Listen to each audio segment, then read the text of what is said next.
कोरा कागज।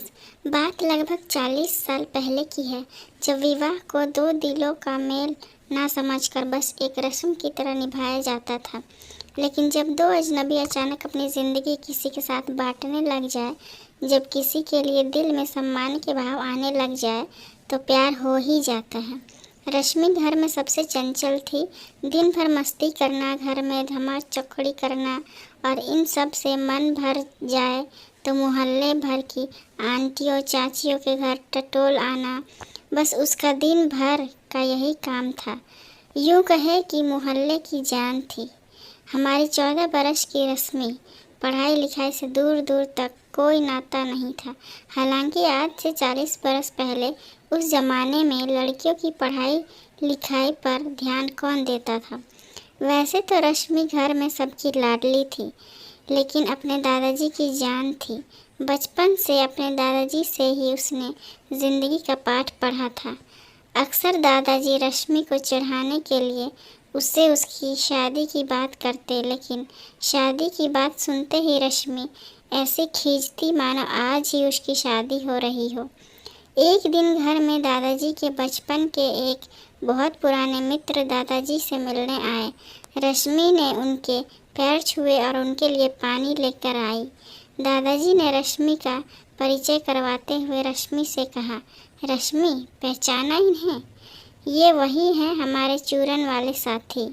दादाजी की बात सुनकर रश्मि खिलखिला उठी, लेकिन रश्मि की खिलखिलाहट दादाजी के मित्र को इतनी पसंद आई कि उन्होंने रश्मि को अपने घर की बहू बनाने का फैसला कर लिया और वहीं रिश्ते की बात भी कर ली। अपनी फूल सी बेटी के लिए इतने अच्छे घर से रिश्ता आने पर दादाजी खुशी से भर उठे। अगली वसंत पर बड़ी धूमधाम से रश्मि बिटिया की शादी करने का फैसला लिया गया। रश्मि को जैसे ही अपनी शादी के बारे में पता चला, वह फूट फूट कर रोने लगी। उसे लगा मानो उसका पूरा घर, दादाजी और उसका पूरा परिवार पीछे छूटता चला जा रहा हो। खैर, ये तो होना ही था। एक 14 बरस की लड़की को शादी के बारे में सिर्फ इतना ही पता था कि उसे अब अपना घर छोड़कर किसी और के घर में ज़िंदगी भर रहना है। इसी बीच रश्मि की शादी बड़ी धूमधाम से हुई और रश्मि की मुलाकात पहली बार अपने पति से हुई और अगले ही दिन रश्मि के पापा रश्मि को लेने आ गए। बस फिर रश्मि का आना जाना लगा रहा, कभी पीहर तो कभी ससुराल, लेकिन पति से अभी तक नहीं बन पाई थी। अक्सर ही दोनों बच्चे की तरह लड़ते झगड़ते रहते। उस दिन भी रश्मि अपने पति से रूठी हुई थी कि रश्मि के पिताजी रश्मि को लेने आ गए। मायके जाते हुए रश्मि ने टोकते हुए अपने पति से कहा, अब मैं नहीं आऊँगी आपके घर। रश्मि के पति ने भी गुस्से में कहा, आना भी मत जब तक मैं ना बुलाऊं। रश्मि ने चुटकी लेते हुए कहा, अच्छा, तो मुझे कैसे पता चलेगा कि आपने बुलाया है या नहीं?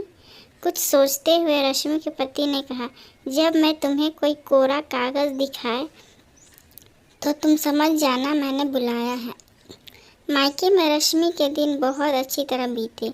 जब कोई रश्मि से उसके पति के बारे में पूछता तो वह चुटकी लेते हुए कहती, अच्छे हैं पर थोड़े बुद्धू हैं, और सब मुस्कुरा जाते। लगभग 15 दिन बाद रश्मि के ससुर जी रश्मि को लेने आए। रश्मि ने उनके सामने कुछ दिन और मायके में रहने की इच्छा जताई। ससुर जी ने भी रश्मि की बात का सम्मान रखते हुए हामी भर दी। कुछ दिन बीतने पर जेठ भी आए।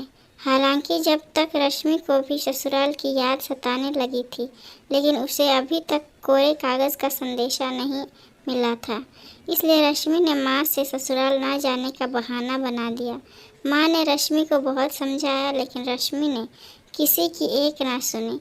जेठ जी भी चले गए। रश्मि के ससुराल में रश्मि के ना आने पर सब परेशान थे। इधर रश्मि के परिवार वाले भी रश्मि को समझाने में लगे थे, लेकिन रश्मि किसी बात पर मानने को तैयार नहीं थी। किसी को समझ नहीं आ रहा था कि आखिर माजरा क्या है। ससुराल में यह चर्चा चल ही रही थी कि तभी रश्मि के पति ने कोरे कागज़ वाली पूरी बात बताई। अगले ही दिन रश्मि के ससुर जी कोरे कागज़ के साथ रश्मि को लेने आए। रश्मि तो इसी पल के इंतज़ार में थी। कोरे कागज़ पर अपने पति का नाम लिख अपना सामान बांध रश्मि अगले ही दिन ससुराल पहुंच गई। लेकिन अपने पति के लिए उसके दिल में अब सब कुछ बदल चुका था। रश्मि को अब अपना जीवन साथी मिल चुका था। जी भर कर रश्मि ने अपने पति से बातें की, लेकिन कोरे कागज़ वाली बात को लेकर दोनों सालों तक खिलखिलाते रहे। ये छोटी सी कहानी पसंद आए तो लाइक, कमेंट और शेयर करें। चैनल पर नए हैं तो सब्सक्राइब करें। धन्यवाद।